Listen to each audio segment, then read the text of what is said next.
Gracias de nuevo por estar aquí y como somos sufridores habituales de los atrasos de Renfe, rogamos disculpen las molestias. Ya sabéis que hemos tenido un incidente ferroviario que no nos ha permitido que Ángeles Nieto Mazarón pudiera coger el tren, hemos tenido que ir a buscarla, pero llega un poquito tarde. Yo solamente voy a presentar a Nines, te puedo llamar Nines, ¿no? Delante del público. Bien. Os la voy a presentar porque ella es una persona muy conocida, carismática y muy batalladora en el tema que nos trae hoy a colación. La importancia de la ley y lo que supone la va a contar ella, que lo va a contar muchísimo mejor que yo. Nines es una especie de icono de la batalla contra la locura inmobiliaria, fundamentalmente en la Comunidad de Madrid, porque ella es la coordinadora de Ecologistas de Nación en la Comunidad de Madrid y lleva muchos años batallando en estos frentes, pero también a nivel estatal porque también es la que coordina el área de urbanismo dentro de la Confederación de Ecologistas de Nación a nivel estatal. Entonces ella tiene una experiencia muy amplia tanto en alegaciones previas a la aprobación de los procesos legislativos, de los documentos legislativos, como en utilización de estas herramientas legislativas para tratar de detener o revertir algunas de las barbaries inmobiliarias que se hacen en España. El objetivo fundamental de la charla no es ilustrar estas barbaridades, aunque puede salir durante la charla si nos parece, sino que Línez nos explique en qué consiste esta modificación que se ha propuesto de la ley del suelo, de dónde proviene, qué es lo que pretende, cómo nos afectaría y qué es lo que podemos hacer al respecto. Me callo y estamos contigo, Inés. Antes de empezar a hablar de la ley, y por si no se conoce bien, voy a explicar cuáles son las competencias y la tramitación del planeamiento general para ver qué administraciones están involucradas. Entonces, el planeamiento general, o sea, el planeamiento urbanístico, lo que hace es definir cómo van a ser nuestros municipios en un plazo de tiempo bastante amplio. Normalmente se establece en los planes generales y suele ser alrededor de 20 años, que son mucho más generalmente. Hay otros planeamientos que se realizan antes, pero ese documento, que es muy amplio y tiene una gran cantidad de tomos y de materias distintas que engloba, lo que hace es diseñar y decir cómo va a ser nuestro espacio en el que vamos a vivir y por lo tanto nos va a afectar. Dice si va a haber muchas dotaciones o menos, es decir, si va a haber centros de salud, si va a haber suelo para construir esos centros de salud, universidades, escuelas, zonas verdes, todo tipo de dotaciones y además qué tipo de viviendas vamos a tener. Si vamos a tener viviendas más asequibles, viviendas de lujo, viviendas unifamiliares, viviendas en altura, todo eso, qué infraestructuras vamos a tener, si va a haber las calles, las carreteras, las vías de tren, todo eso se plasma en un documento que es el Plan General y sus planos. Habréis oído muchas veces hablar del problema de la especulación. Así, o sea, con la trascendencia que tiene este documento para las vidas de la ciudadanía, si por ejemplo tenemos un planeamiento que se expande mucho en nuestro municipio y los servicios los coloca muy alejados, la movilidad nos va a afectar, la movilidad, vamos a perder mucho tiempo para llegar a esos servicios, al colegio, al supermercado, a nuestro puesto de trabajo, y eso va a afectar a nuestra vida, va a incrementar la contaminación porque vamos a desplazarnos, si no tenemos transporte público, vamos a desplazarnos en vehículo. O sea, la trascendencia de un planeamiento no es simplemente si reclasifica mucho o no, es cómo dibuja y qué panorama establece en nuestro municipio para nuestra vida actual y futura. Entonces, claro, es un negocio también. Y si Las administraciones públicas que deben velar por la función social del urbanismo, el objetivo del urbanismo es facilitar la vida a la ciudadanía, no es enriquecer a Florentino Pérez, no. Es facilitar la vida de la ciudadanía, pero si tenemos administraciones en las que se prioriza la actividad económica o determinadas cuestiones, es fácil que se deforme el objetivo del urbanismo. Y entonces empieza el diseño a medida. Si tengo un promotor que ha comprado determinado suelo y necesita rentabilizar ese suelo, voy a hacer y voy a dibujar en mi planeamiento, en mi plan general, lo que me pide ese promotor, porque tal vez o me puede afectar políticamente porque moviliza a la ciudadanía y retira los votos que recibo, o bien deja inversiones en el municipio que también me benefician directa e indirectamente. Por lo tanto, las personas que deberíamos ser más responsables a la hora de determinar qué personas nos representan en municipios, comunidades autónomas y Estado. Vale, dicho esto, en un plan general es tan sencillo como si yo tengo un plan en el que tengo, pues yo qué sé, las hectáreas que tengo y las tengo clasificadas como rústicas, es tan fácil como decir, las voy a clasificar urbanizables. Le cambio el color en el plano, en la memoria y en las normas digo que aquí se va a poder construir tal y cual, y con ese simple hecho estoy enriqueciendo al titular de ese terreno. Por lo tanto, es una actividad que se da muy fácilmente corrompible o muy fácilmente manipulable. Para que esto no suceda, existen una serie de normas. Y esas normas están desde el propio planeamiento urbanístico, que incluye dentro de lo que es el planeamiento las ordenanzas y la normativa de desarrollo de ese planeamiento, hasta las leyes autonómicas y las leyes estatales. Los planes, el planeamiento urbanístico, a nivel general, el que dibuja todo el municipio, que es el plan general, tiene que aprobarse tanto por el municipio como por la comunidad autónoma.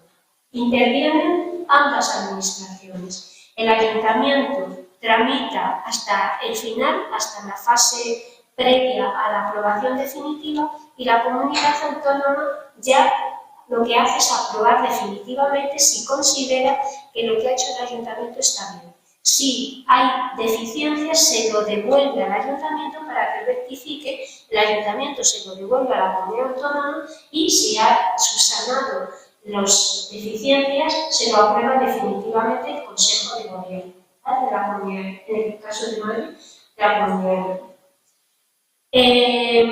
En la Comunidad de Madrid hay una ley de suelo, y en el Estado también hay una ley de suelo.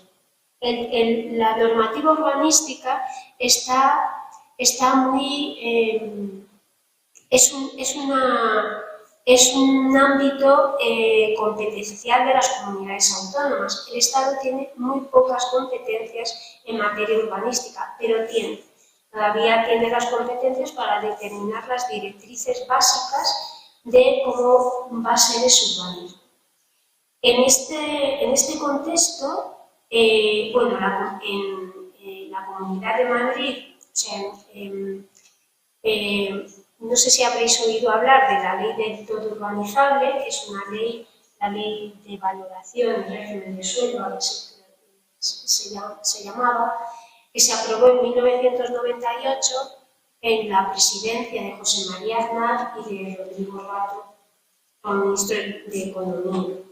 Entonces, esta ley lo que hizo fue decir que todo el suelo que no estuviera estrictamente protegido, con alguna figura de protección de ámbito regional, estatal o municipal, podría ser susceptible de transformarse, de clasificarse como urbanizado. Eso dio lugar a que durante la primera mitad, la primera, finales de los 90 y primera mitad de los 2000, se produjera el boom inmobiliario y reclasificaciones, los planeamientos que se aprobaron en esa época, pues cuentan con grandes reclasificaciones de suelo. En 2001, o sea, tenemos esa ley de 1998, en 2001 la Comunidad de Madrid aprueba una ley adaptándola a esa ley del todo urbanizado.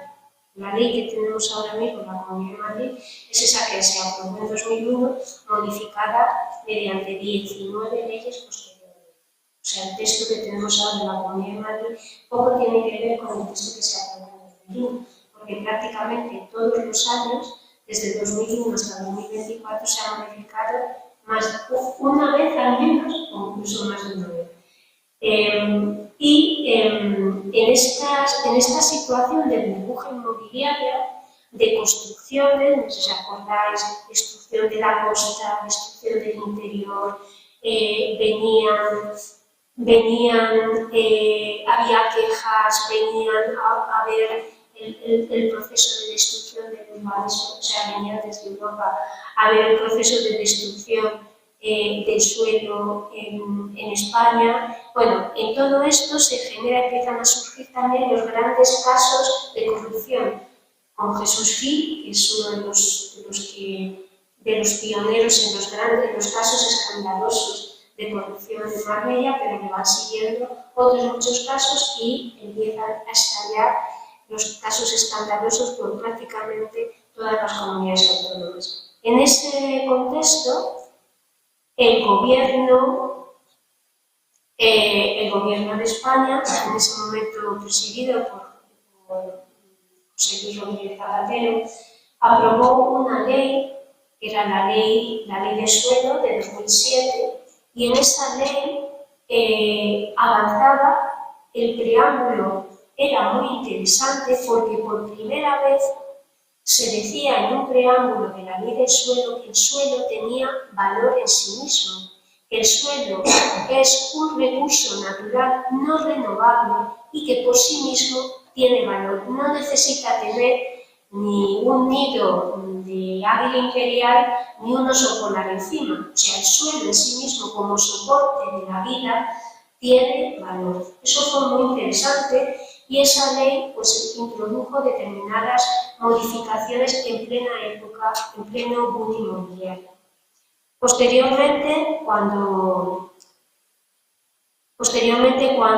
viene el pinchazo de la burbuja, en 2008-2011, empieza a caer la construcción de vivienda y el sector inmobiliario empieza pues, todo el problema de paro, de destrucción de todo el entramado laboral ligado al urbanismo, empieza a ponerse muy nervioso el sector inmobiliario y empieza a intentar modificar la ley del suelo para agilizar la ley del suelo estatal, para agilizar la posibilidad de seguir construyendo. Así, bueno, se produjo una modificación importante en 2015 para favorecer la propiedad privada y la agilización de la construcción, pero en este periodo, estamos desde 2007, que se aprueba la ley del suelo estatal de José Luis Rodríguez Zapatero, en 2015 se aprueba una modificación con Mariano Rajoy bastante importante de la ley y seguimos en caída en picada de la actividad urbanística. Y además, con todos estos casos de corrupción y de grandes reclasificaciones, empieza la ciudadanía a moverse y empieza, tanto a nivel particular como a nivel de colectivos, empiezan a interponerse recursos, porque además la ley del suelo de 2007 incluye la acción pública, es decir, que cualquier ciudadano pueda recurrir el planeamiento sin ser parte, sin ser propietario, sin ser afectado directo, porque te reclasifiquen tu suelo. Puedes recurrir para defender la legalidad urbanística y el interés general. Esto lo que hace es que, pues efectivamente, se interponga, se empiecen a interponer recursos y se empiecen a anular planeamientos. Planes generales, planes parciales, los distintos tipos de planeamiento, de planes urbanísticos. Y eso genera un malestar importante en promotores que, después de haber en algunos casos favorecido al equipo de gobierno de turno, se queda sin su reclasificación de suelo, crea un gran malestar en los ayuntamientos después de tanto interés en esos grandes reclasificaciones, se quedan sin esas reclasificaciones y empieza a generarse un movimiento a favor de poner freno a esa actividad, a esa acción pública de la ciudadanía. Para ello empiezan a hablar de la inseguridad jurídica. Dicen que al anularse los planes urbanísticos se genera una gran inseguridad jurídica porque queda un vacío. Al anularse el planeamiento, recupera la vigencia el plan anterior.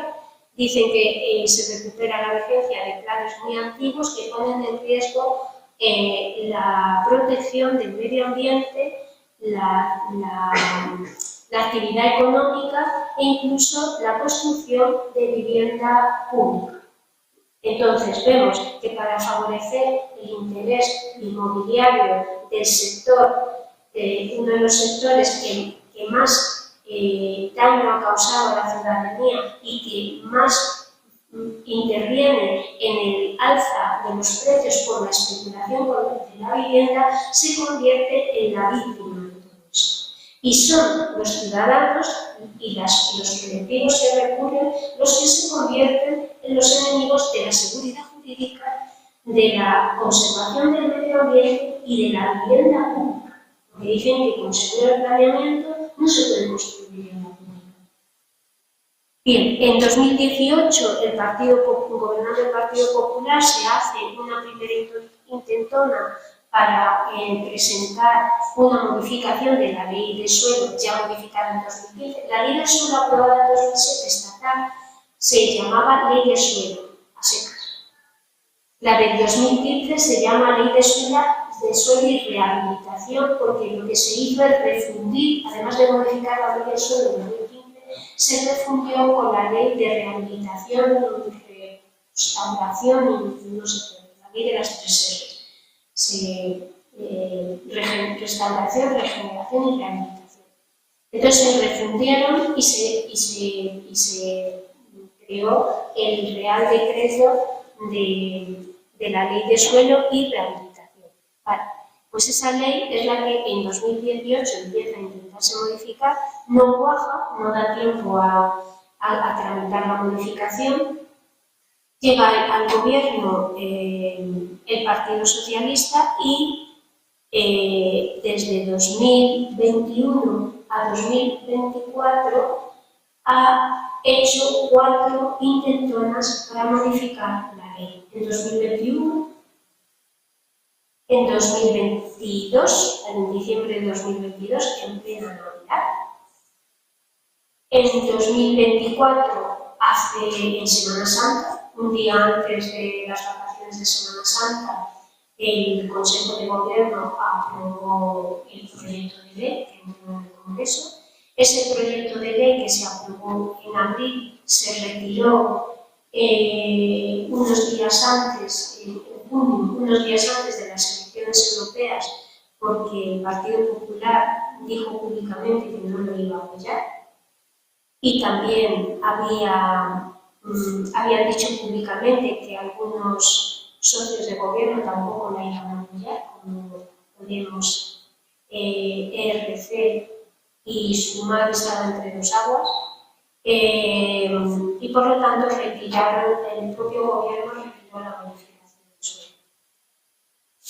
Una vez pasadas las elecciones europeas, el Grupo Socialista más el PNV han presentado otra vez el proyecto, ahora en lugar de ser el proyecto de ley, porque el proyecto de ley se llama así cuando lo presenta el Gobierno, como en esta ocasión no lo ha presentado el Gobierno, sino que lo han presentado dos grupos parlamentarios, se llama proposición de ley y lo han presentado en el Congreso de los Diputados.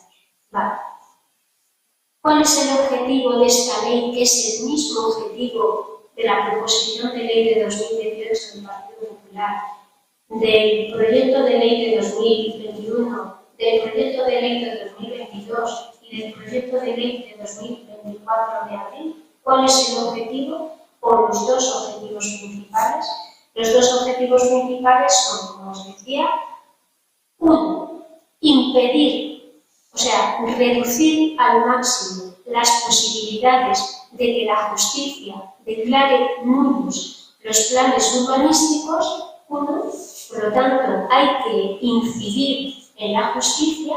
Y dos, reducir al máximo la posibilidad de que la ciudadanía presente recursos.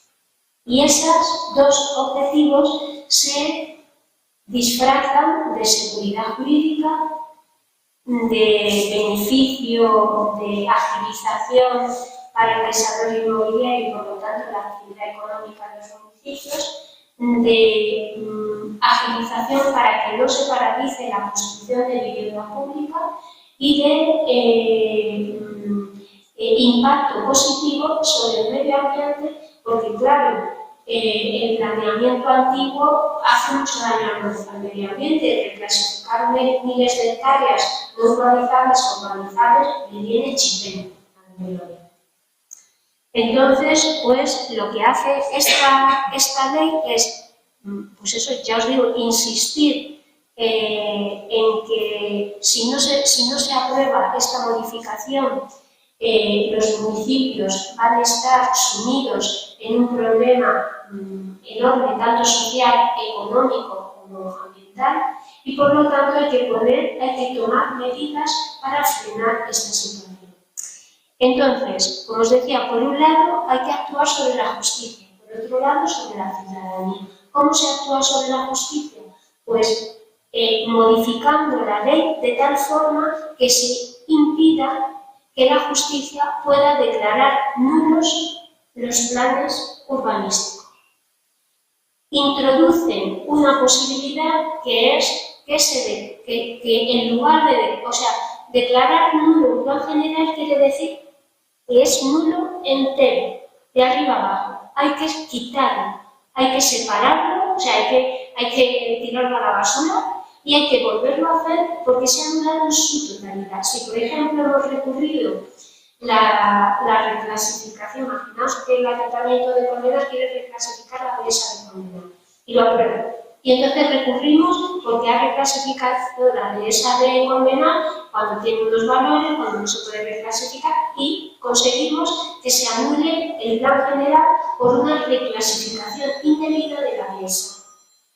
Al declararlo nulo, desaparece todo el plan, no solo la zona de reclasificación de la dehesa, todo el plan. Entonces, lo que ahora se pretende es que si se anula un trozo, se quite ese trozo, no el resto del planeamiento. Pero, como os decía antes, el planeamiento es un todo, porque yo tengo que diseñar la ciudad en su totalidad, tengo que saber dónde tengo que ir distribuyendo la edificabilidad, dónde voy a construir. Si aquí construyo mucho, tengo que dar las dotaciones. Si aquí construyo menos, necesito menos dotaciones, menos zonas verdes, menos calles, menos carreteras. Si construyo más y meto mucha más edificabilidad, mucha más densidad, va a haber más personas y, por lo tanto, el diseño para la movilidad es distinto a la zona que tiene el municipio. Por lo tanto, yo tengo que diseñar el planeamiento en su conjunto, no de trozos. Y esta ley lo que me dice es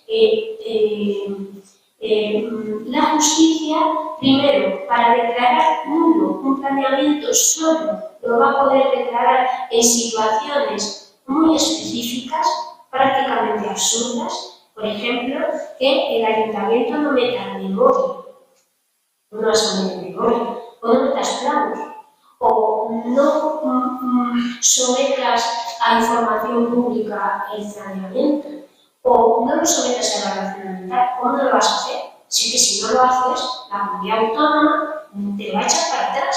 Si el problema no es que no tenga memoria, el problema es que la memoria es una salvajada. Que los planos te reclasifican no sé cuánto, pero un ayuntamiento, a lo mejor hace un montón de años, cuando había menos desconocimiento y no tenían técnicos, pero a día de hoy todos los ayuntamientos sabemos ayuntamiental y nadie se lo va a quitar en una memoria los planos, la evaluación ambiental o la información ambiental. Por lo tanto, lo que está haciendo la ley es decir, solamente se va a poder declarar en esos casos. Es decir, que está diciendo, esto es una gilipollez, que se mete aquí por medio, como esto no va a pasar nunca, pues va a ser dificilísimo que se declare en un planeamiento y por lo tanto desaparezca totalmente. Y entonces lo que hago es meter la posibilidad de que se anulen trocitos, pero que se mantenga el plan entero. Eso es lo que se llama anulabilidad, es decir, que yo hago un plan general y como tarda mucho la Dirección General de Carreteras en decirme cómo tengo que hacer los accesos desde la carretera tal a mi municipio, pues yo sigo y lo apruebo. Y entonces, pues si no tengo ese informe, no lo tengo. Si no tengo el informe de no sé qué, no lo tengo. Entonces, eso que llaman defectos formales solamente podrán dar lugar a esa anulación parcial y ya no me desaparece el plan general. Lo que dicen es, me retrotraigo al momento en el que se debería haber emitido el informe, es decir, le digo al ayuntamiento, vuélvete para atrás, aprueba ese informe y no lo vuelves a aprobar. Y ya está, no ha pasado nada. Entonces, ¿qué pasa? Que alguien, un ciudadano, con lo que cuesta recurrir un planeamiento, que si tienes justicia gratuita, vale, pero si no la tienes que gastarte en abogados, procuradores, las tasas, las no sé cuántas, y vas a recurrir un planeamiento para que te digan que te lo retrotraen a cuando se cometió el error y luego te lo vuelven a aprobar. No tiene sentido, nadie va a gastar el tiempo, además el tiempo, igual te tardas 6 o 8 años en tener una sentencia. Luego, lo que está haciendo estas modificaciones que llevan la ley, lo que realmente están haciendo es en la práctica dejar prácticamente sin efecto la posibilidad de recurrir, ya sea porque para poderlo declarar nulo, pues ya os digo que tiene que ser unos supuestos que vamos, tiene que ser muy torpe y un ayuntamiento, pues es que no va a cometer esos errores. Y luego, por ejemplo, los argumentos que utilizábamos en un municipio, vamos a imaginar que tenemos un municipio de 10.000 habitantes que dicen que es que pues que quiere crecer mucho porque va a llegar mucha gente y porque le ha construido una autovía y entonces se van a desarrollar sus terrenos a toda velocidad y entonces de 10.000 habitantes se quiere meter 50.000 y te quiere reclasificar, la cuarta parte del término municipal, el 50% del término municipal. Entonces ahí lo que decíamos era no. Es que no está justificado, es que usted, ¿por qué me está diciendo ayuntamiento que usted, porque quiera crecer quiera aumentar su población y reclasificar el 50% del territorio, no tiene ninguna necesidad de hacerlo? Por lo tanto, agarrándome a la ley de suelo estatal que dice que solamente se transformará lo que realmente sea necesario, yo puedo anular ese planeamiento y lo anular. Ahora, esos argumentos yo no los voy a poder utilizar. Podrán reclasificar lo que les ponga gana, porque esos argumentos no pueden utilizarlos para pedir la multa. Eso en cuanto a cómo afecta a lo que es la parte jurídica. En cuanto a cómo afecta la parte de recurrir la ciudadanía, pues también lo reducen y también dicen que solamente se podrán recurrir cuestiones materiales y sustanciales o sea, estas cuestiones de que me falta la memoria, de que falta tal, pero y formales. Se ha omitido un informe, se ha omitido una evaluación ambiental, pero eso no va a suponer la nulidad, solamente va a suponer la retroacción. Con lo que, como os decía antes, yo no me voy a esforzar para conseguir una anulabilidad del planeamiento con todo lo que me lleva por ley, con todo lo que lleva por ley. Y luego, esas son las dos cuestiones más importantes de la ley: el intento de frenar que la justicia declare nulos el planeamiento y frenar a la ciudadanía para que pueda recurrir.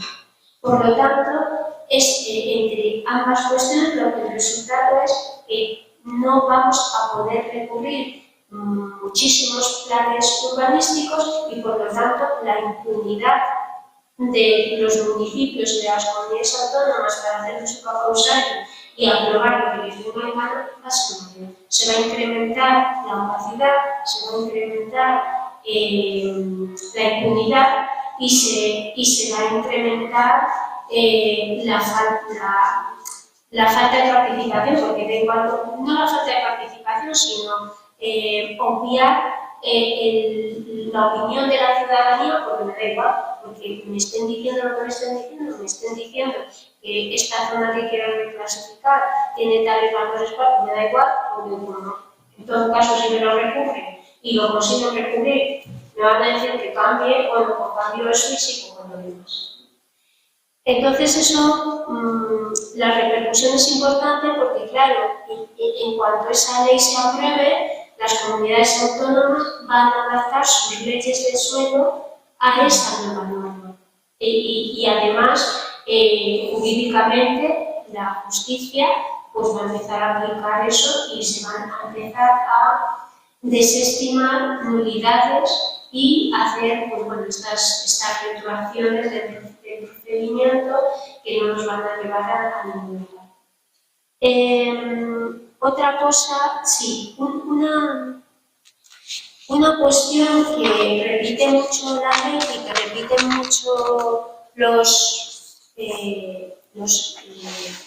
la ministra de Vivienda, que es la promotora de estas modificaciones, supuestamente es el Ministerio de Vivienda, la competente en urbanismo también, pues una de las cosas que dicen, y que lo dice la propia exposición de motivos de la ley, es que esta ley lo que va a hacer es promover la oferta de vivienda en alquiler, igual que la construcción de vivienda pública. Dice: la aprobación de la presente ley,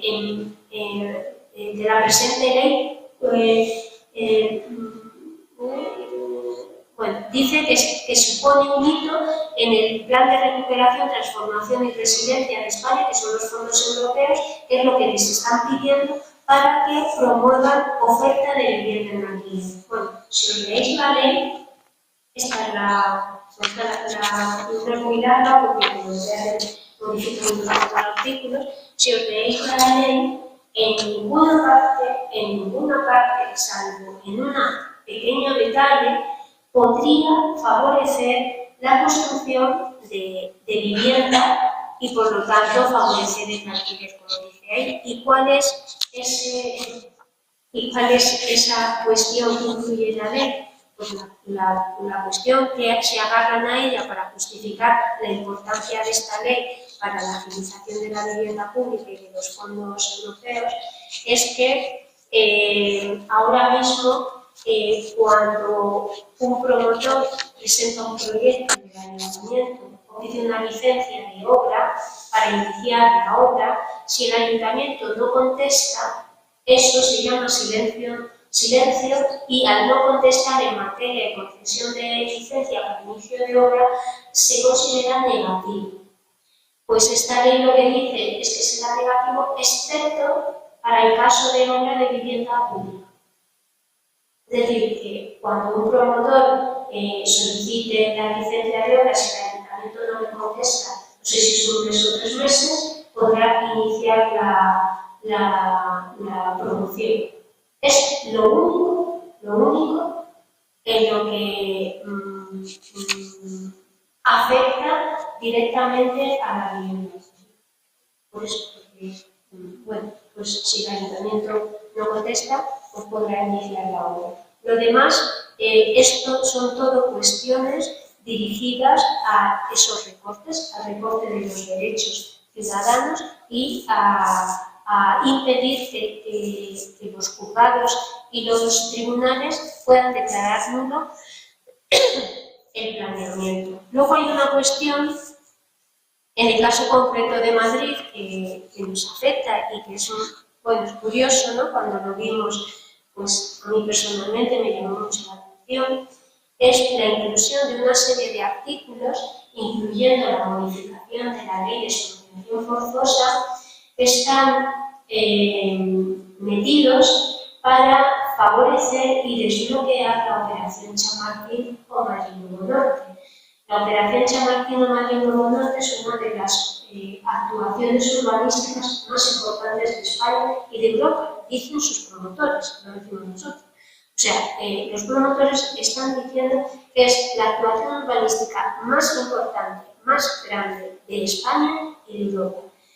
Esa actuación se sitúa en el norte de la ciudad de Madrid, entre la estación de Chamartín y la M40. Son unas 300 hectáreas de suelo y es un suelo, el 80% del suelo es suelo público, propiedad de ADIF, de Renfe, de la Comunidad de Madrid, del Ayuntamiento de Madrid, de Canal de San Segunda, de distintas administraciones públicas. El resto es propiedad privada, pequeñas propiedades o propiedades de los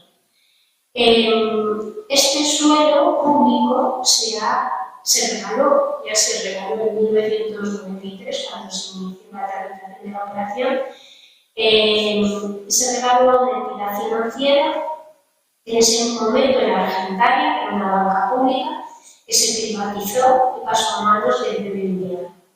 Hoy día, esas 300 hectáreas, que en su mayoría son públicas, todavía no están aquí a nombre del BBVA, pero van a estar, han pasado así, porque sí, a manos de una entidad privada que va a tener unos beneficios que superan los 3.000 millones de euros, que al Estado le va a pagar 1.200, él va a tener más de 3.000 millones de euros de beneficio, y en el que sobre suelo público se va a ver con la excusa de las obras de mejora de la estación de Chamartín, se va a generar una de las operaciones más grandes de España. En un principio, los titulares, o sea, en un principio, los gestores, el suelo, como os digo, es público, pero en un principio se han ido firmando varios convenios para que el aprovechamiento, la gestión de ese suelo fuese de esta entidad privada, además de BBVA, más la constructora San José. La constructora San José ha vendido parte de sus derechos a un fondo de inversión, un fondo buitre, al Berlin Properties, y ahora mismo los suelos, que son de todos los españoles, están en manos de tres buitres, mejor dicho, de tres grandes entidades financieras que lo único que quieren hacer con ello es pagar. Es una de las actuaciones, pues, desde nuestro punto de vista, más lamentables en el urbanismo español. Entonces, ¿qué pasa? ¿Por qué esta ley beneficia esa operación? Pues porque, en un principio, esos suelos sobre los que se sitúan las vías de tren, ahí cuando salen las vías de tren de Chamartín, la operación se desarrolla en torno a esas vías de tren. En su momento, en los años 50, 60, se expropiaron a particulares. Entonces, se expropiaron a particulares para desarrollar proyectos públicos. una vía de tren que iba a llegar hasta el norte, que finalmente no se llegó a construir. Entonces, esos terrenos aunque no se construyeron, no se llevó a cabo el fin para el cual se expropió, nunca se devolvió a sus propietarios, y los propietarios han reclamado desde 2011, llevan reclamando sus derechos de reversión, es decir, que esos suelos que se expropiaron para un fin público y ya no es un fin público porque ha caído en manos de una entidad privada para hacer negocio, antes de que caiga en manos de la entidad privada se les devuelva a ellos, que son los propietarios. Han tenido muchos problemas, les han ido desestimando las demandas que han ido interponiendo, y finalmente han conseguido que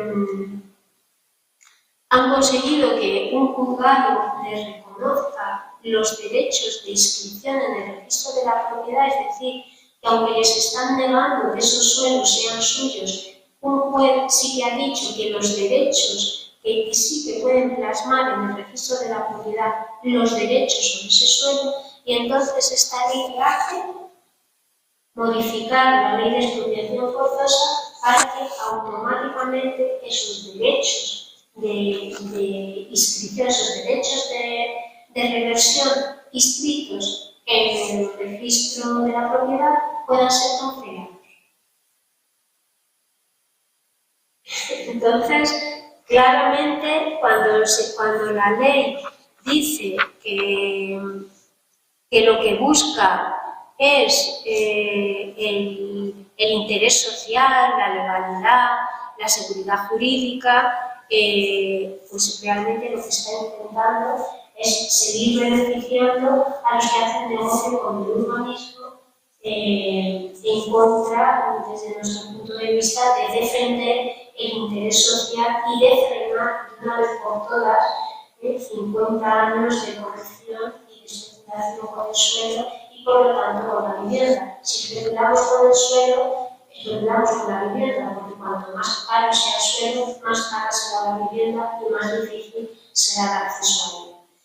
Y bueno, pues resumidamente, esto es lo que plantea la ley del suelo, que una de las cosas tristes, ¿no?, es que yo estoy planteando un gobierno progresista sin mucho sentido, porque no entendemos qué presiones tan fuertes debe tener para que haya hecho esta es la cuarta intentona.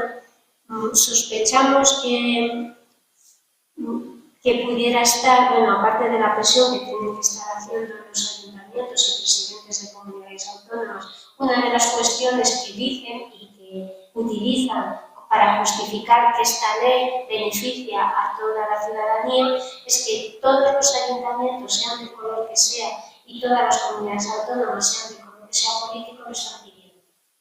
Claro, porque el ladrillo tiene poco color político, me da igual. Hay excepciones, porque hay excepciones, claro que no, pero vamos, es difícil, me da igual el color que tenga el ayuntamiento, normalmente el ladrillo es el ladrillo y el negocio urbanístico es el negocio urbanístico por encima de la función social que debería tener.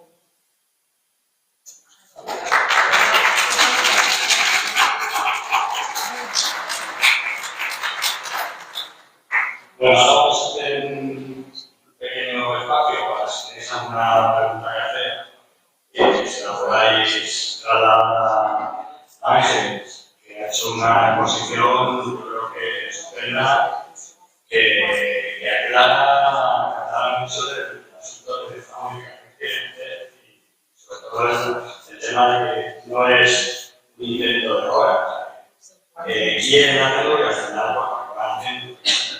Entonces, bueno, si quieres compartir vosotros el micrófono. Sí, con un micrófono, sí que es. Aquí. Y si queréis alguna pregunta, por aquí tenía María. Vale, bueno, muchas gracias, Inés, por la exposición, muy aclaradora, como ha dicho Eduardo. Una pregunta me surge, ¿qué nos dice Europa respecto a esto? ¿Hay alguna posibilidad de que puedan frenar este tipo de situaciones, de drones o no.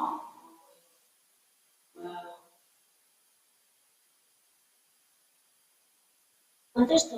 Sí, sí. Bueno, a ver, en urbanismo Europa no tiene competencias, entonces son los estados los que ni siquiera tenemos normativa europea más allá de la estrategia del suelo, que está más dirigida a la protección del suelo como decía antes, a la protección del suelo como recurso natural, pero no tanto como soporte de la ciudad. Sí que hay declaraciones de que la ciudad debe ser compacta, sostenible, no derrochar, pero no va más allá. Entonces, estos son competencias estatales y sobre todo autonómicas, y además, como os decía, para justificar esta modificación se mete el argumento el plan de recuperación, transformación y residencia de España relativo a la reforma programa de medidas para promover la oferta de vivienda de alquiler recogido en el código no sé quién, no sé cuántos,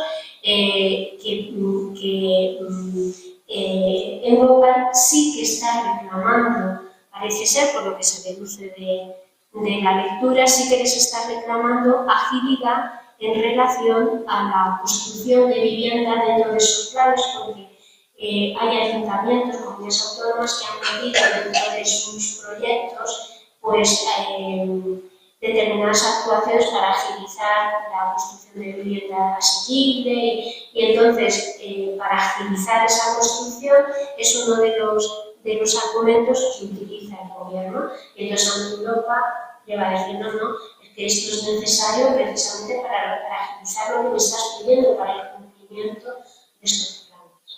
Y no creo que entre más allá. Yo quería completarlo porque me parece una pregunta importante. Europa tiene varios componentes. Está un componente institucional, un componente ciudadano y un componente empresarial. El institucional, Miguel lo explica muy bien, pero el componente empresarial de Europa, organizado a través de la Confederación Europea de Industria de la Construcción, que tiene la sede en Bruselas, pues habla muy claro. Y en la nota de prensa que difundió Napri, lo explica. De hecho, lo hicieron público al día siguiente de las elecciones al Parlamento Europeo. Esperaron a que acabasen las elecciones para no montar mucho barullo.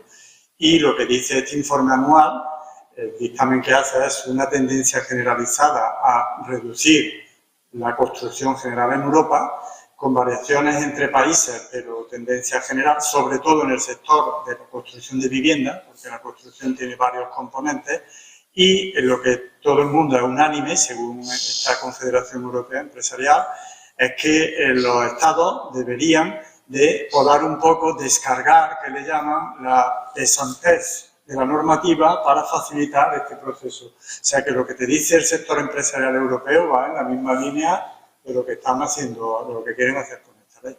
Entonces Europa tiene esos dos niveles. Yo me permito hacerte una pregunta. ¿Me dejas, Eduardo? Sí.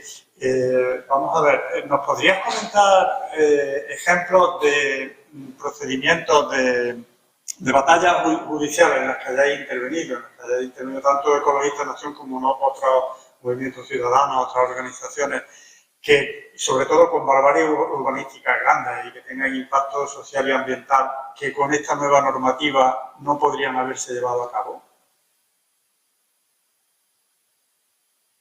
Pues, por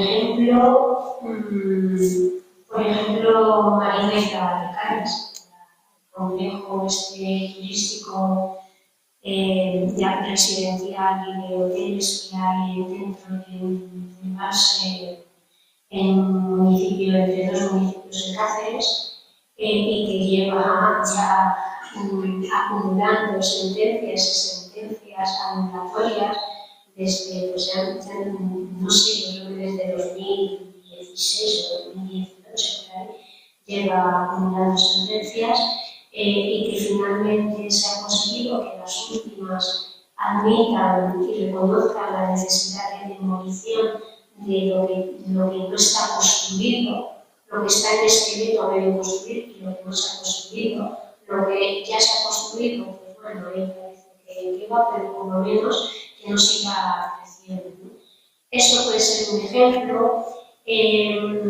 Cuando salió en abril, mayo, cuando salieron algunas noticias sobre el proyecto de ley cuando lo presentó el gobierno, pues leí al abogado que ha llevado el tema del algarrobico en Almería, que de estar vigente esta ley no habría podido conseguir la nulidad de la autorización del hotel.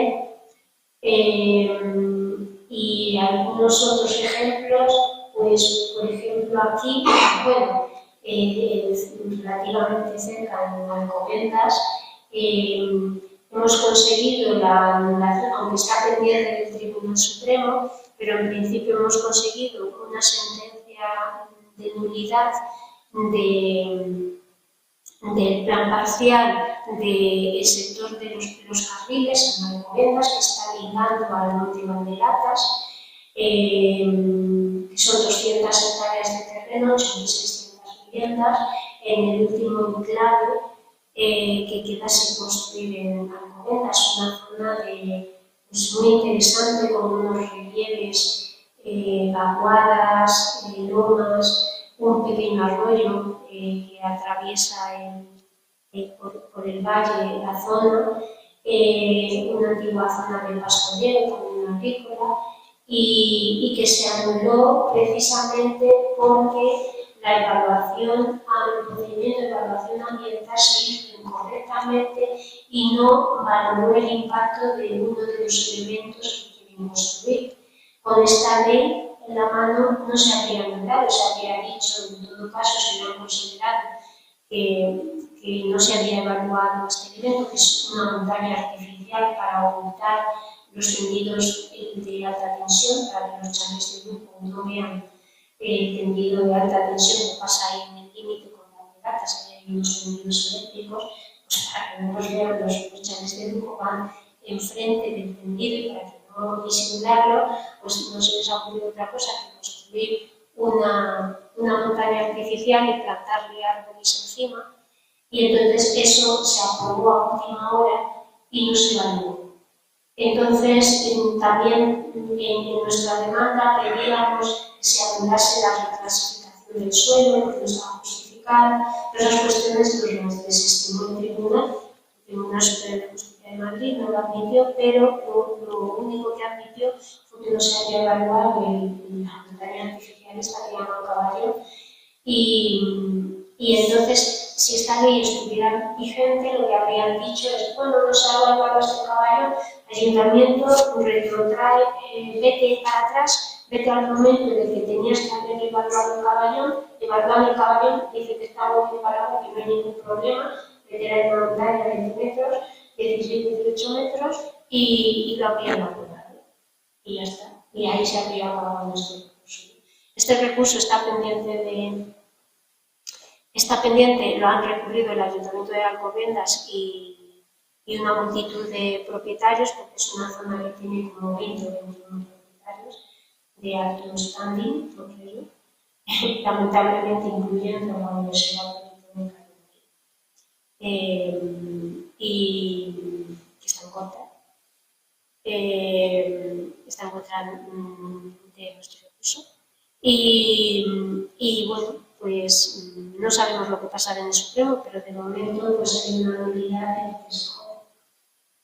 Y no sé, alguno más así, seguramente que habrá. Por ejemplo, en Venezuela se anuló el plan general, no es de los más grandes, ni de los que, comparado con los grandes proyectos y reclasificaciones, pues es menor, pero sí que para el tamaño de la población y del municipio sí que reclasificaba una parte importante del término municipal e incrementaba la población. Y, por ejemplo, ahí se anuló porque, por lo que os decía antes, porque el ayuntamiento no justificó adecuadamente la necesidad de reclasificar suelo y del crecimiento, creo que eran 4.000 habitantes, y planteaba crecer a 10.000, 20.000, una cosa así. Entonces no justificaba ese crecimiento. Además, en el procedimiento de evaluación ambiental tienes que presentar varias alternativas, no se presentaron las alternativas, no eran adecuadas y entonces se anuló. Con esta ley ni tan siquiera podríamos recurrir por el tema de la reclasificación injustificada o de las alternativas, no te lo permite, porque no es ni una cuestión material ni es un defecto de forma. Paso a ella. A mí se me ocurre una pregunta, Inés. ¿Vosotros os planteáis ir a los medios de comunicación? Porque todo lo que has explicado aquí ha sido súper breve y muy claro. Yo creo que la mayoría de los ciudadanos no lo sabemos. Y cuando hay una manifestación, oyes una tele decir que es para vivienda pública y al final yo creo que la gente va a favor de eso, pero no sabemos la realidad. Yo creo que sería muy importante que os movierais como grupo ecologista y que fuerais a los medios de comunicación y que esto llegase al mayor número de ciudadanos. Sí, o sea, ya sacamos, en su momento, cuando salió en Semana Santa, sacamos un comunicado de prensa. De hecho, fuimos los únicos, bueno, aparte de Podemos, que también salió diciendo que iba a votar en contra, fuimos los únicos de la sociedad civil, pues llamarlo de alguna forma, que alzamos la voz en contra. Y también organizamos un debate, pues debió ser en mayo, me parece, debió ser en mayo, sí, en mayo. Organizamos un debate en el que intervinieron 2 personas a favor y 2 en contra, que éramos un abogado de ecologistas en Acción y yo, y a favor era una de las personas del Ministerio de Vivienda que estuvo trabajando en la redacción de la ley, y un arquitecto que es el presidente de la Asociación de Técnicos Urbanistas de España, o algo así, un arquitecto muy conocido. Porque nosotros tenemos que consultar a ellos y ellos dicen que son casos de como si te hacen una ley para otra cosa y te dicen, no, tú no puedes hacer esto. Antes que fuese campo de sanidad. Nos toca hacer más personal. Pues en este caso buena parte de la judicatura está a favor, de hecho no han pedido. Han sido parte de los que han pedido estos cambios porque dicen que la normativa actual es muy rígida y que, claro, que ellos se ven obligados a declarar nulos planeamientos y que con el esfuerzo que cuesta que un ayuntamiento, pues puede ser los años, o sea, tanto a nivel económico como de tiempo, como de medios humanos, aprobar un plan, y que a veces pues la deficiencia es menor, pero que ellos no tienen la capacidad de anular los resultados. Y ha habido movimientos, y desde hace tiempo también, que están pidiendo esa modificación de la normativa. Entonces, ahora mismo, yo no soy abogada, no sé si lo voy a explicar bien, pero ahora mismo el planeamiento se considera como si fuera un reglamento, como si fuera una norma. O sea, los reglamentos son normas que desarrollan una ley. Entonces, el planeamiento actualmente tiene la consideración de reglamento, y lo que hace esta ley es pasar esa consideración de reglamento a consideración de acto administrativo. Por lo tanto, ¿qué pasa? Que los reglamentos solamente pueden declararse nulos, y además una cosa que me he encontrado es que cuando un planeamiento se declara nulo, también es nulo todo lo que deriva de ese planeamiento, en teoría, porque luego en la realidad, por mucho que digan, no es así, pero bueno. Imaginaos que tenemos un plan general que se aprueba que ese plan general ha desarrollado un plan parcial para desarrollar una zona concreta y se ha concedido una licencia en ese ámbito de ese plan parcial. Entonces, al anular el plan general, el efecto cascada afectaría también a los planes parciales que desarrollan ese plan general. Eso es por esa naturaleza reglamentaria que tiene el planeamiento. Ahora, al considerarlo un acto administrativo, no se le elimina esa nulidad en cascada y además te entra esa posibilidad de la anulabilidad, es decir, que tú no tengas que anular entero el planeamiento, solamente los trozos que están mal. Y esa modificación de pasar del reglamento a considerar de acto administrativo, pues lo viene reclamando buena parte de la judicatura. ¿Alguna pregunta más? Como que no salimos de preguntas. Martínez, lo primero es el debate está disponible. Me gustaría poder verlo. Sí. El debate que organizé, sí, está acordado en la página web. Si pones debate, ley y suelo, pues te saldrá. Y la pregunta es saber tu opinión sobre qué es esto que tienes con toda la experiencia. Me han dicho yo soy recién llegado a temas ecologistas. Ahora, muy particularmente, como hablar de vidas que aquí, lleva más tiempo en la pelea de que hay dos cosas. Una de conocemos a las calles y presionar a los políticos, y otra judicial, técnica judicial. Ya, con tu experiencia, ¿cuál es fácil? En la vida también de qué es lo que se puede hacer. Yo creo que son complementarias, porque la movilización ciudadana debería ser previa para intentar frenar que no se llegue a aprobar, pero si aún después de movilizar, de haber presentado alegaciones, se aprueba y consideras que esa aprobación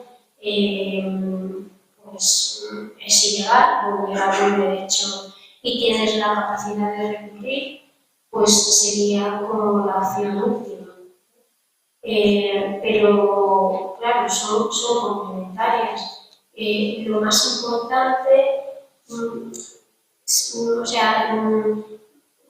sé si es lo más importante, pero es muy necesario, es la concienciación y la movilización ciudadana. Lo que pasa es que estamos en un momento muy complicado y muy complejo y en el que es muy difícil movilizar, en el que la sociedad se va radicalizando, en el que es difícil exponer cuestiones, es difícil expresar y debatir con personas que tienen puntos de vista diferentes. Enseguida pues, surgen problemas de como mucha vehemencia, ¿no? Y estamos en momentos difíciles, pero a lo mejor por eso también debemos hacer mayor esfuerzo en el tema de la educación, de la sensibilización, ¿no? Pero lo más, digamos que el ideal sería capaz de movilizar grandes cantidades de personas.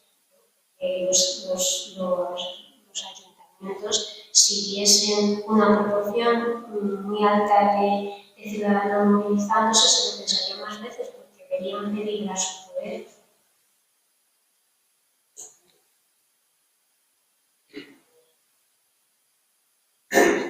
Gracias, Miguel, por la exposición de este tema muy importante. Yo tengo una curiosidad para ver un poco la repercusión que tienen estos cambios en la ley. Yo creo recordar, a mí me comentaron cuando se cambió la ley del suelo y la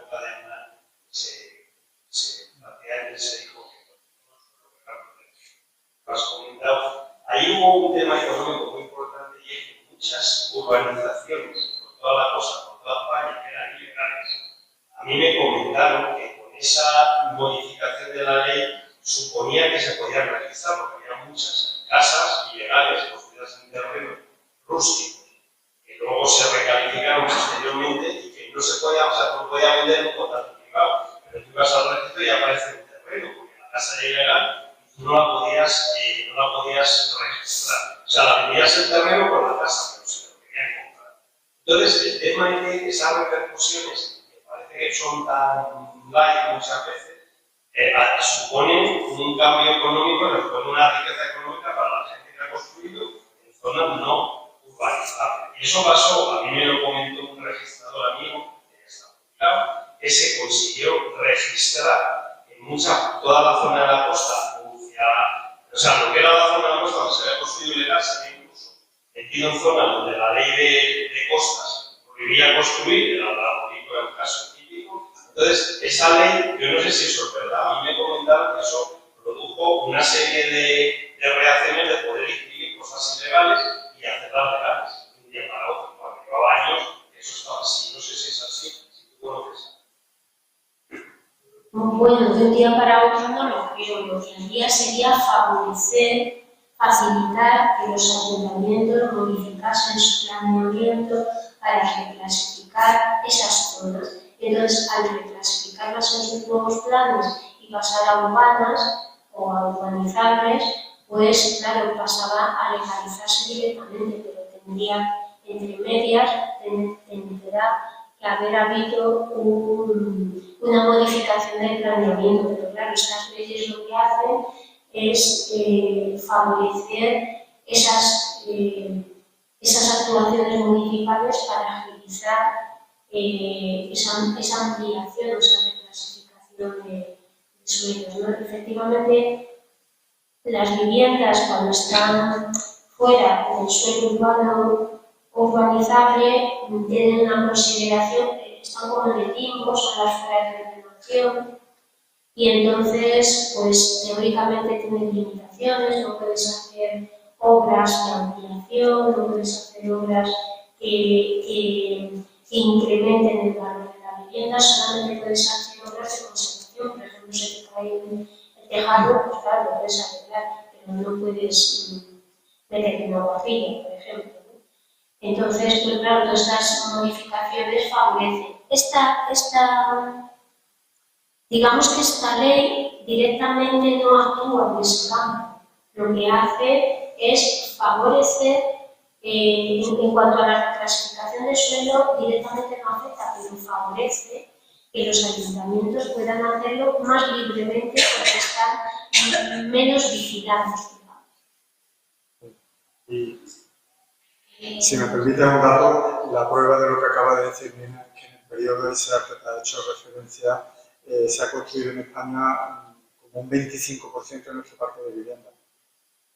O sea, de hecho, los datos del Observatorio de la Vivienda, los últimos informes, arrancando, me parece que en el 2001, 2002, hasta ahora, dan ese dato de como un 25%, pero si lo retrotrae hasta el año de aprobación de la ley, te plantan el 30%, prácticamente, el burbujón que tuvimos. O sea que además de ese proceso de legalización de la ilegalidad, es que libera la posibilidad de ampliar a lo loco. Y además de la vivienda, hay que recordar que también se aplica a infraestructuras de diversos tipos, carreteras, a trenes de alta velocidad poco utilizados, aeropuertos cerrados, etcétera, etcétera. No voy a hablar sobre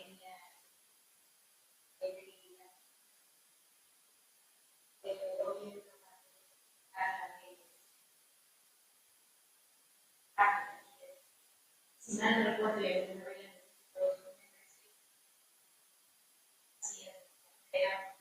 uno o uno más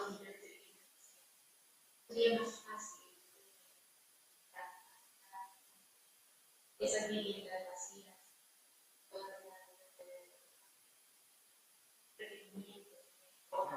para utilizar más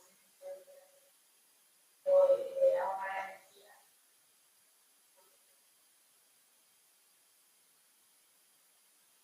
A ver, el urbanismo en su aspecto negocio, el negocio está precisamente en la construcción, no en la transformación de vivienda vacía en vivienda ocupada. Entonces, aunque la lógica lo que nos lleva a pensar es que toda esa vivienda vacía que está habitada en la costa, por ejemplo, en las zonas vacacionales que están ocupadas muy pocos meses o muy pocas semanas al año, pues intentar que pasara a primera vivienda. De todas formas, creo recordar, hace tiempo que no lo miro, pero creo recordar que del censo de 2001 al censo de 2011 se redujeron las viviendas vacías. Y después de la pandemia parece también que se está produciendo un paso de segunda residencia a primera, bien por alquiler, bien por venta. Está incrementándose la población en buena parte de los municipios, en el caso concreto de la Comunidad de Madrid, porque hay gente de la ciudad que está como dispersándose un poquito a los municipios de alrededor. Entonces, lo lógico sería intentar que haya menor porcentaje de vivienda vacía. Yo no sé si los datos son correctos o no son correctos, porque el censo de 2011 fue muy criticado, dijeron que había cambiado la metodología y que no había sido, como que había sido un poquito chapucera, un poquito rápida. No sé si será verdad o no, pero lo que sí es cierto, cuando yo miro, cuando a lo mejor algún plan está en información pública y miro, los datos que dan de vivienda vacía es bastante menos que los que se daban hace 10 años. Bastante menos. Entonces, bueno, dicen que aún en el caso de que la vivienda vacía, que no va a pasar nunca al 100%, pero que un porcentaje elevado pasara a primera residencia, no sería suficiente y necesitaría construirse vivienda. Pues ya la última pregunta. Bueno, una más, para poder dejar Bueno, mira, supongo que no soy el único que los dos puntos cuando el noticiero de Cantabria, el gobernador de Cantabria, la ley, no suelo que todo lo que no sea eso. Porque ¿sabes algo de esa ley? Si es recurrible, creo que alguien ha recurrido. Como que se hizo de iniciativa de la comunidad. Si se puede pagar a esa gente libre de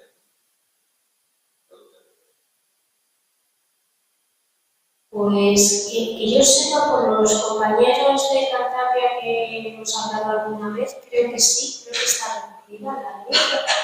Claro, las leyes, eso es otro problema, las leyes no las puede recurrir la ciudadanía, las leyes solamente las puede recurrir el gobierno, ya sea autonómico o estatal. Por ejemplo, una ley estatal la puede recurrir una comunidad autónoma, el defensor del pueblo, o juntar la firma de 50 diputados del Congreso, o sea, estatales, o 50 senadores y presentarlo ante el Tribunal Constitucional.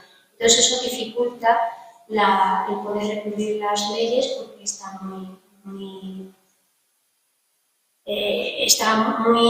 reducidas las posibilidades, ¿no? Entonces, esa tendencia, yo la ley de Cantabria no la he leído, pero mucho me temo que esa tendencia es la que se está instalando y se va a instalar por todo el país.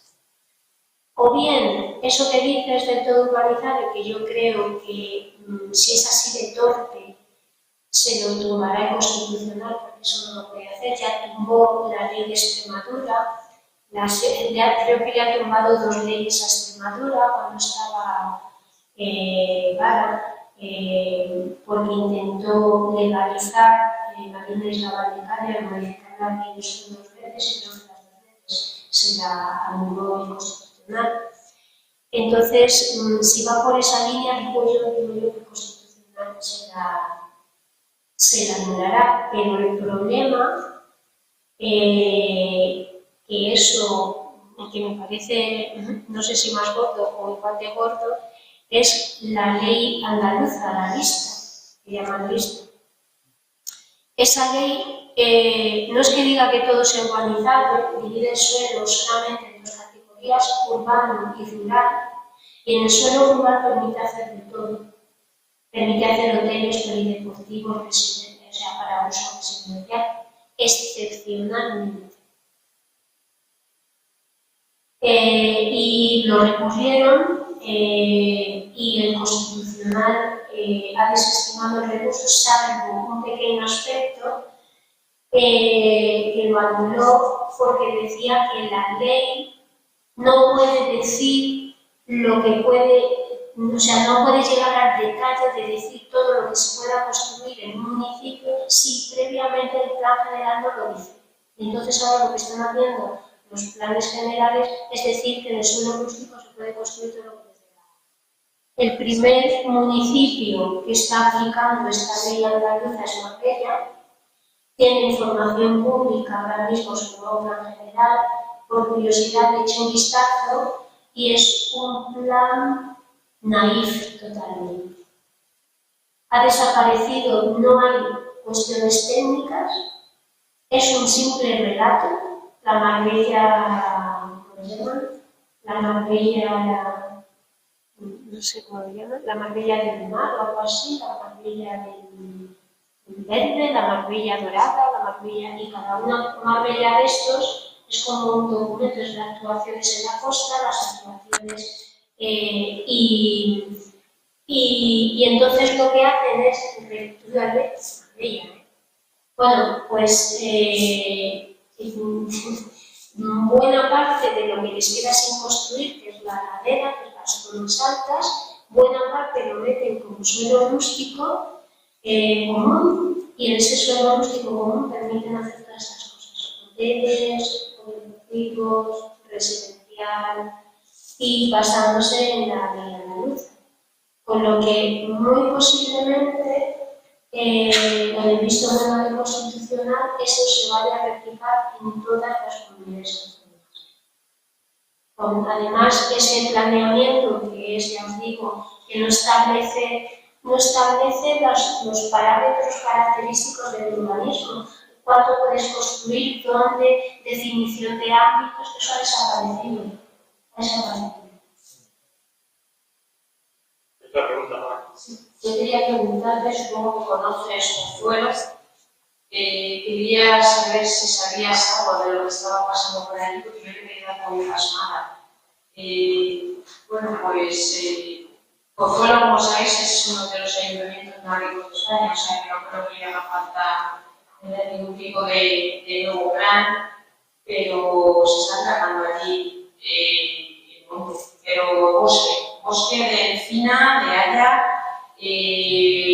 una laguna donde tenían grullas, carzas, pues lo he visto en la televisión y claro, yo lo que quería preguntarte cómo no es ese terreno cómo no estaba protegido, porque yo cada vez que veo algo paisajístico, con bosque, con encina que tiene 80, 90 años, entiendo que eso está protegido y no parece que esa sea tampoco una regla.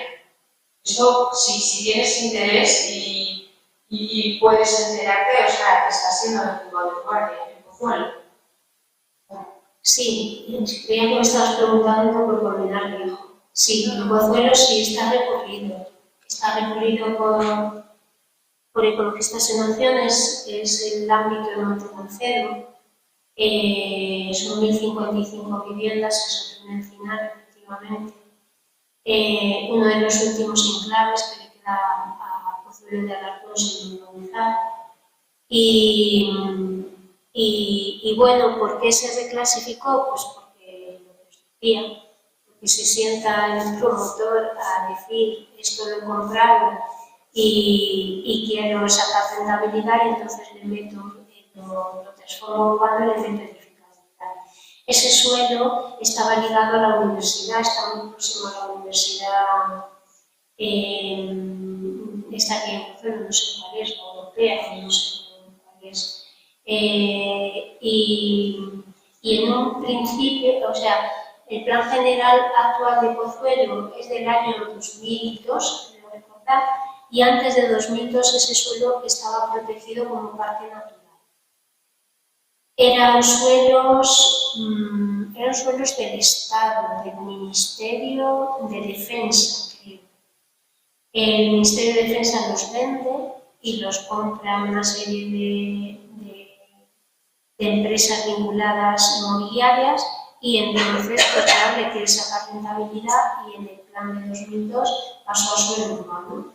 Y efectivamente es una barbaridad, no solamente desde el punto de vista ambiental, sino también cultural, porque alberga unos polvorines de principios del siglo XX y bueno, todavía tienen garitas y torres de vigilancia y bueno, pues todos precisamente son los restos de los polvorines que además protagonizaron uno de los episodios más cruentos del principio de la Guerra Civil, cuando intentaban entrar en Madrid las tropas franquistas y claro, como ahí estaban los polvorines, que era la munición, pues ahí se defendía para que no entraran y todavía quedan restos de trincheras.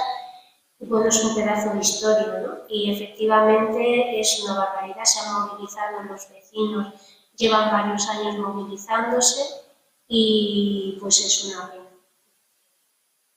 Es una zona efectivamente que no te cabe en la cabeza que se puedan construir ahí viviendas en un municipio que además no las necesita. ¿Quieres decir algo más? Sí, yo quería terminar con un mensaje y con un agradecimiento, dos, tres. El mensaje es que si, ante lo que hemos oído y ante la experiencia que tenemos en nuestro país, si no actuamos, esto se va a pique. Lo que vamos a dejar a los que vengan detrás de nosotros va a ser una ruina ecológica y una ruina económica, porque el problema es que esto fosiliza una cantidad de capital, una cantidad de inversión, una cantidad de energía en todos los sentidos tremenda. En España, como dice el último informe del Banco de España, uno de los grandes sectores de inversión del ahorro, el más importante de todos, de hecho, el sector inmobiliario. Eso es una pena. Y eso es lo que le vamos a dejar a los que vengan detrás si no actuamos. Entonces, el mensaje es que nos movilicemos y que llevemos la palabra. Que lo que nos ha contado aquí Nina lo multipliquemos, lo difundamos y adquiramos esa conciencia de bola de nieve, porque si no, a nuestros hijos los devorará. Y los agradecimientos, bueno, pues ya son obvios a Nina por todo el esfuerzo histórico que viene haciendo, son muchos años de trabajo en el Costa, y además por la atención de haber venido aquí en un día cálido de julio, de haber esperado pacientemente 30 minutos a un tren que nunca pasó, avisar y esperar otra hora que el coche rescate bien fuera por ella y luego traerla aquí. Y bueno, toda la explicación tan interesante que nos ha dado al público asistente por haber aguantado esos 20 minutos de retraso y a ANAPRI por haber organizado este coloquio que creo que merece la pena. Yo creo que tenemos que seguir por estos caminos. Así que muchas gracias y nos seguiremos viendo. Ha sido todo el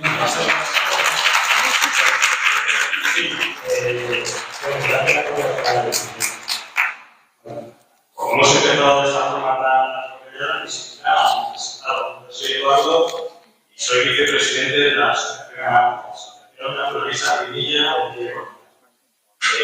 Y nos dedicamos sobre todo al tema de la naturaleza, la conservación, el estudio científico. Somos muchos socios dentro de lo que es una asociación pequeña en la realidad, pero hacemos muchas cosas. Cuando decidió Manuel hablar de la ley del suelo y empezó la importancia que tenía, y efectivamente tampoco lo tuve demasiado claro, me pareció que encajaba perfectamente un acto de información y una asociación naturalista que promover. La hemos grabado, será colgada en la página de nuestra asociación para difundir ese mensaje tan importante que se nos ha dado. Que creo, vamos, yo creo que estamos todos de acuerdo, que por lo menos algunas de las dudas que teníamos, que son las que nos venden desde los medios, no desde los medios en sí, sino desde ciertos estamentos, pues yo creo que se han clarificado mucho. O por lo menos en una medida para a partir de ahí, cada uno, una como pueda. Y muchas gracias. Gracias.